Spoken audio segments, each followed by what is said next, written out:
আমরা এখন ট্রেকিং এর শুরুতে প্রথম দিন সেপি গাঁওতে একটা হোমস্টেতে আছি। আমার পিছনে যে জায়গাগুলো দেখতে পাচ্ছ সেটা হচ্ছে সিকিমে। ভ্যালিটা হচ্ছে ওয়েস্ট বেঙ্গলের সিকিমের বর্ডার। আওয়াজ কিছু শুনতে পাচ্ছ সেটা একটা ওয়াটারফলসে। তো পিছনের জায়গাটা হচ্ছে ওখরে, আর আমরা যে জায়গাটা আছি সেটার নাম হচ্ছে সেপি গাঁও। তো কালকে রাত্রিবেলা আমরা এখানে এসছি, এসে ফ্রেশ হয়েছি এবং খেয়েছি। খুব সুন্দর একটা হোমস্টে, হোমস্টের রাস্তার ধারেই। এখান থেকে আমরা আজকে ট্রেক শুরু করব। ট্রেকটা এই সেপি থেকে 3 ঘন্টার আপহিল গুরদুম। তো আজকে আবার গুরদুমের হোমস্টেতেই যাব। এই সান্দাকফু ট্রেকে যদি কেউ আসতে চায় তাহলে এই একটা রুট আছে, যে রুটটা ইজ লেস ট্রাভার্স, মানে কম লোক এইটা ইউজ করে। বেশিরভাগ লোক যে এই ট্রেক রুটটা ইউজ করে সেখান দিয়ে আমরা যাচ্ছি না, তাই লোক খুব কম। শুধু আমাদের গ্রুপেরই যারা যারা আছে তারা এসছে। এই সেপি গুরদুম আর সান্দাকফু রুট এবং খুবই মানে ইজি। টেন্ট ইউজ করতে হবে না আমাদের, প্রত্যেকদিন শেষেই হোমস্টে আছে। তো শুধু একটাই ডিসঅ্যাডভান্টেজ যে ওয়েদারটা ক্লাউডি। সবাইকে একটু হোমস্টেটা দেখিয়ে দিচ্ছি। এটা হলো হোমস্টেটা। সুন্দর ফুল গাছ রেখেছে ঘরের সামনে। এখানে একটা চেয়ার পাতা আছে যেখান থেকে ভিউটা দেখা যাচ্ছে, দূরের ভিউ গুলো। ডাইনিং স্পেস এটা।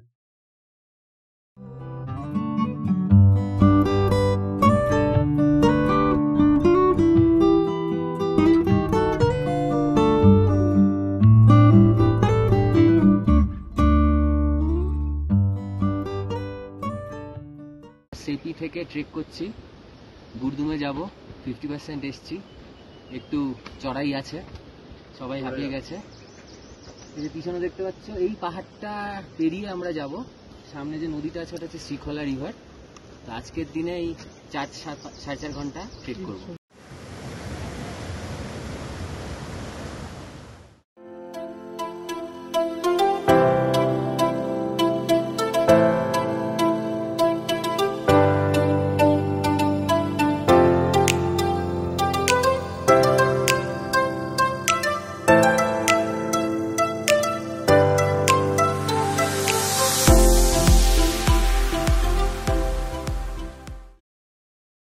আজকের দিনের শেষে আমরা সেপি থেকে আপার গুরদুম চলে এসেছি মিংমে হোমস্টেতে। 3 ঘন্টার একটা রাস্তা ছিল, এই রাস্তা করে আমরা আসছি। এটা হচ্ছে হোমস্টেটা। আজকে আমরা গুরদুমে ওভারনাইট থাকবো, থেকে পরের দিন সকালবেলা সান্দাকফু উদ্দেশ্যে বেরিয়ে পড়বো। আমরা এখন গুরদুমের আপার গুরদুমের মিংমে হোমস্টের ছাদে আছি। যদি দেখতে পান এখান থেকে বুঝতে পারবেন পুরোটাই মেঘে ঢাকা। ঠিক আছে, আমরা লাঞ্চ করলাম এখন। তো লাঞ্চ করার আগে অব্দি ভিউটা পাওয়া যাচ্ছিল, বাট এখন পুরোপুরি মেঘে ঢাকা। আমরা একটু হেঁটে উপরে গেছিলাম কয়েকটা জায়গা দেখার জন্য, কিছু ফুলের বাগান ঠাগানো পাচ্ছিলাম, বাট অবস্থা খুব একটা ভালো না। ভিজিবিলিটি কেমন পাবো সান্দাকফুতে কালকে সেটা দেখার জিনিস। লাঞ্চটা ভালো ছিল, ওভারঅল হোমস্টে বেশ ভালো। আমাদের ঘরগুলোও ভালো, খাবার দাবার ভালো দিয়েছে, আর অনেকেই আছে, প্রচুর বাঙালিও আছে এখানে। তো মানে হাঁটতে হাঁটতে প্রচুর বাঙালি লোকের সাথে কথা হচ্ছে। এনিওয়ে, তো ভিউটা একটু এনজয় করি।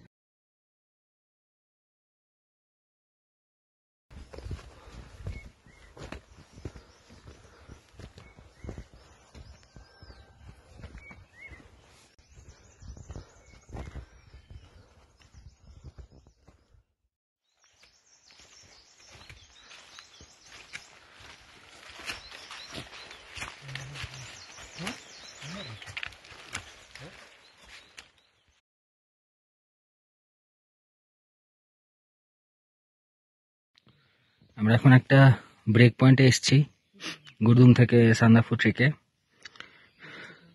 4000 ফিট এলিভেশন আজকে হচ্ছে, প্রায় 6 ঘন্টার রাস্তা।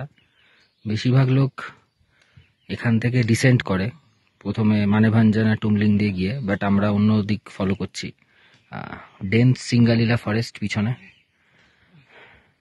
আমরা 7 জন আছি, ভালোই চড়াই হয়েছে আজকে, এবং একটাই কথা বলা, যারাই এই সান্দাকফু ট্রেকে আসবে তারা যেন অ্যাটলিস্ট 10 থেকে 15 দিন আগে নিজেকে প্রিপেয়ার করে।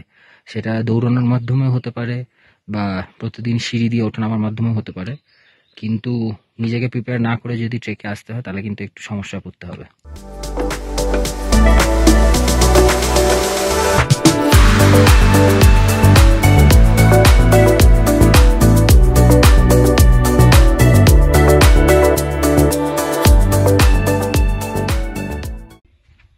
সান্দাকফু যাওয়ার পথে আমরা লাঞ্চ ব্রেক নিয়েছি। জায়গাটার নাম হচ্ছে ধোপিতার। এখানে একটা টি স্টলে আমরা লাঞ্চ ব্রেক নিয়েছি।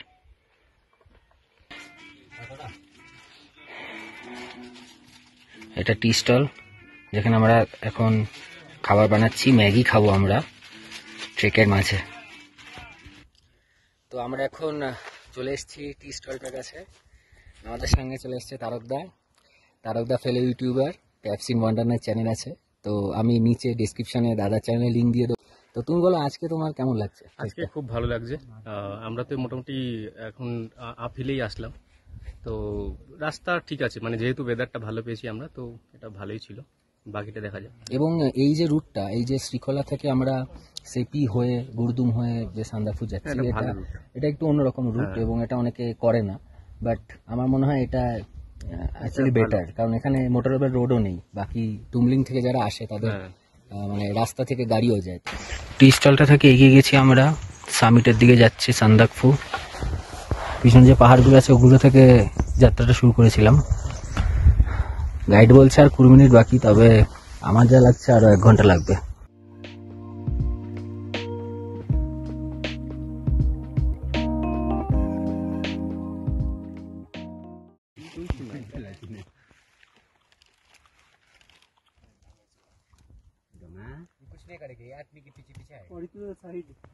না না, হ্যাঁ ডোমা খেয়ে নাও পেট ভরে, লাঞ্চ টাইম তো। এখন রেনকোট আর ওভার প্যান্ট পরে আমরা হাঁটছি, ট্রেকিং করে যাচ্ছি বড় বড় এভারগ্রিন গাছগুলোর মধ্যে দিয়ে। দেখতে পারবেন আপনারা এখানে। সিঙ্গালাইলা আমাদের গন্তব্যস্থল, আর ম্যাক্সিমাম 2 থেকে 2.5 কিলোমিটার। বৃষ্টির জন্য প্রোটেক্টিভ এইসব পরেছি, যদি এখন বৃষ্টি পড়ছে না, স্টিল পরে থাকতে হচ্ছে, কারণ চারপাশটা প্রচণ্ড মেঘলা।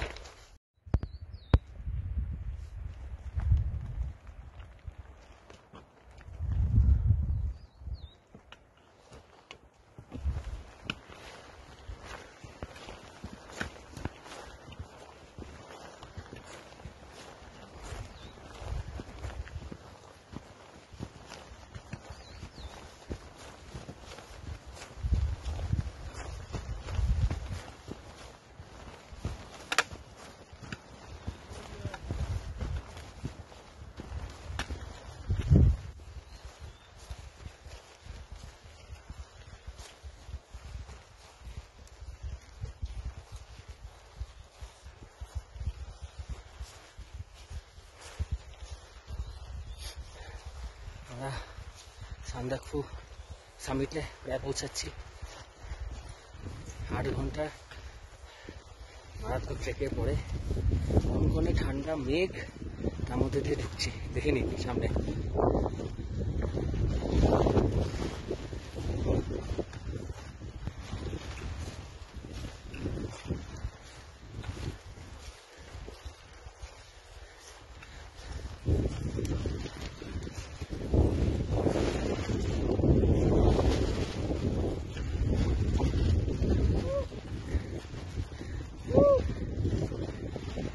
পৌঁছে গেছি।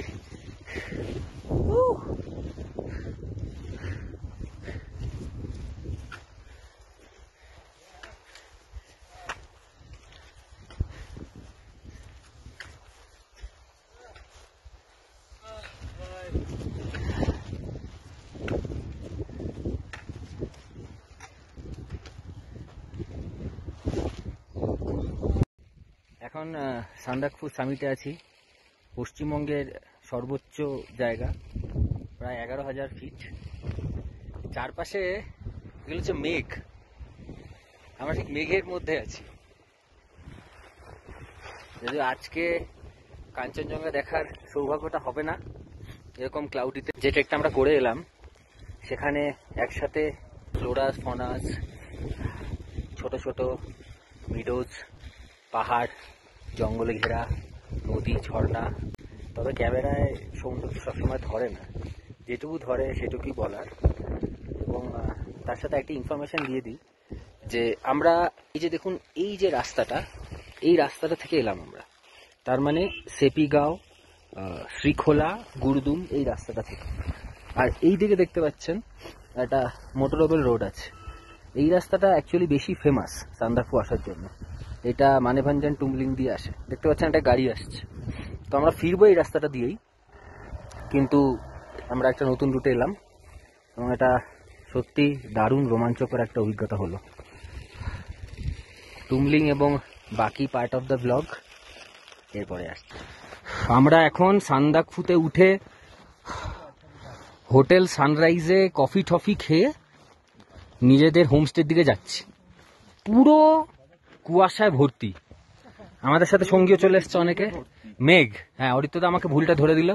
মেঘ, ভিজিবিলিটি একদম কম, বাট দারুণ লাগছে। এইটা দেখে আমার লোভ হচ্ছে ফালুট 20 কিলোমিটার, কিন্তু না, লোভ সংবরণ করা উচিত। এই রাস্তায় সোজা গেলে ফালুট।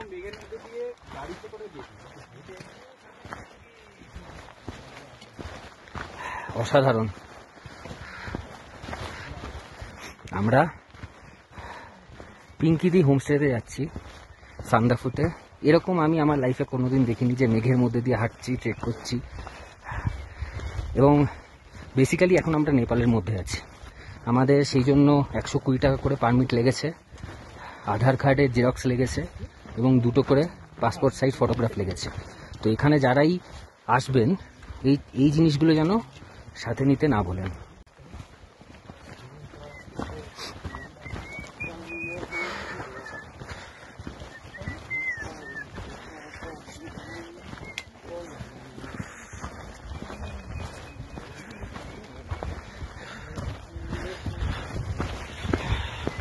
না, আজকের দিনে এক্সপিরিয়েন্স বল সকাল থেকে। বেশ টায়ারিং, মানে আমরা একদম ফিটনেস তার জন্য বেশ টায়ারিং, কিন্তু মানে যখন পৌঁছেছি মানে মানে রিওয়ার্ডিং পুরোপুরি, তাই তো? মানে পেন সব ভুলে গিয়ে মানে ওখানে যখন তোদের দেখেছি মানে হ্যাঁ। কিন্তু এখনো আমাদের পথ বাকি আছে আধা কিলোমিটার মতো। হোপফুলি কালকে এই জায়গাতে আমরা স্লিপিং বুদ্ধা দেখতে পাবো, তার মানে কাঞ্চনজঙ্ঘা আর পার্শ্ববর্তী পাহাড়গুলো।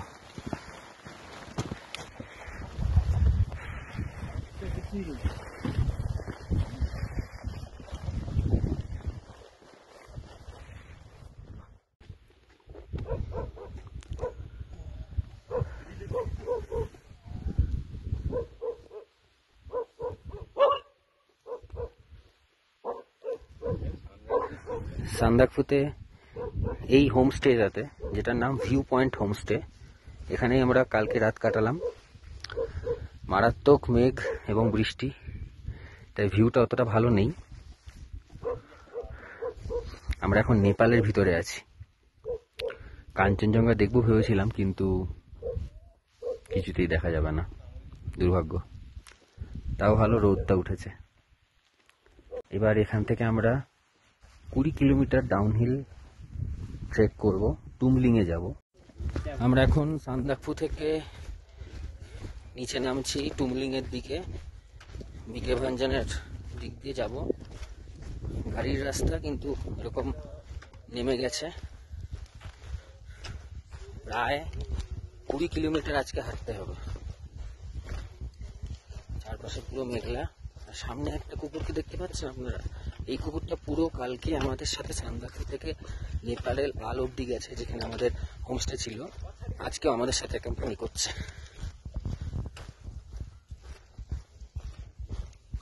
এর নাম আমি রেখেছি রানী। টুমলিং এর রাস্তায় চারপাশে মেঘ, দুর্গম পরিবেশ, রাস্তাটাও কঠিন, কিন্তু আমাদের সাথে সব সময় আছে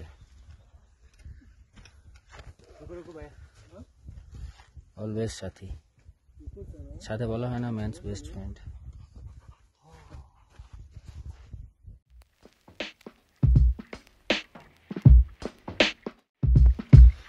তার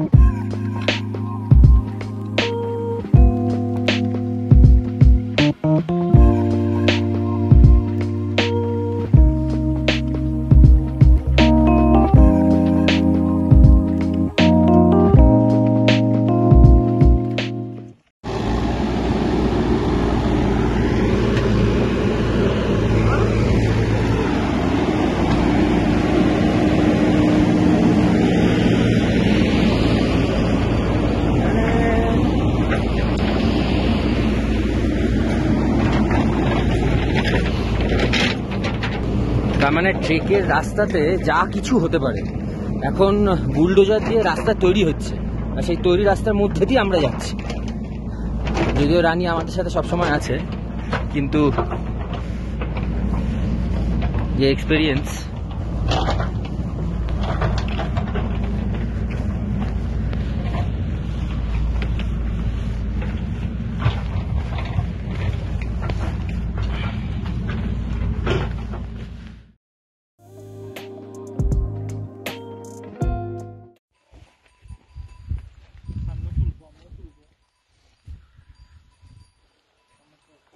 আমরা চলে এসেছি কালীপুখুরি লেকে। লেকটার সামনে উপরে ওই সুন্দর সুন্দর বিভিন্ন রঙের স্তোত্র লেখা, আর সামনে এই ছোট পাথরের উপর অনেকে কয়েন টয়েন দিয়েছে।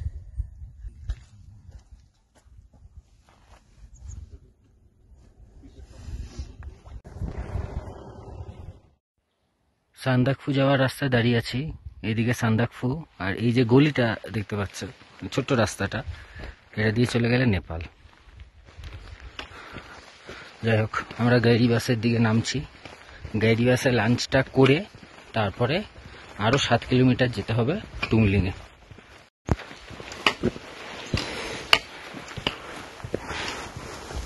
আমরা এখন গাড়ি বাস থেকে টুমলিংয়ের দিকে যাচ্ছি। 7 কিলোমিটার আপহিল রাস্তা, অসাধারণ ট্রেল, পুরো ঘন জঙ্গলের মধ্যে দিয়ে। টোটাল যতগুলো আমরা ট্রেলের মধ্যে দিয়ে এসছি আজকে অবধি, আজকের জঙ্গলটা সবচেয়ে ঘন আর সবুজ, দারুণ লাগছে।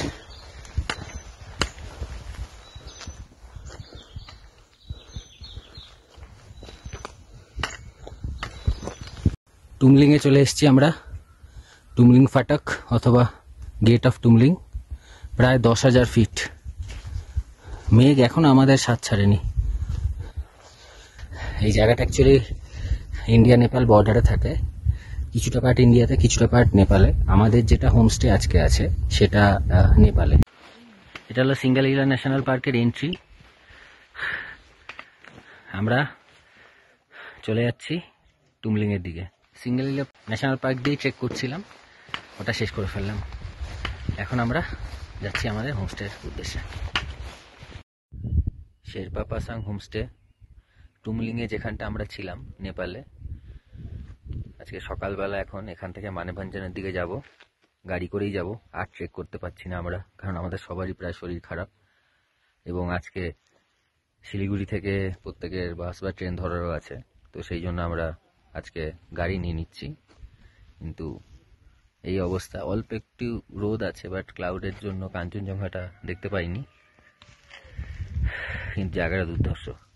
এই যে রাস্তা দাঁড়িয়ে আছি আমি, এটা এদিকে আমাদের হোমস্টেগুলো ছিল, এটা নেপালে। রাস্তাটা ছাড়িয়ে ওই যে টিলাগুলো দেখা যাচ্ছে, ওই জায়গাটা ইন্ডিয়া।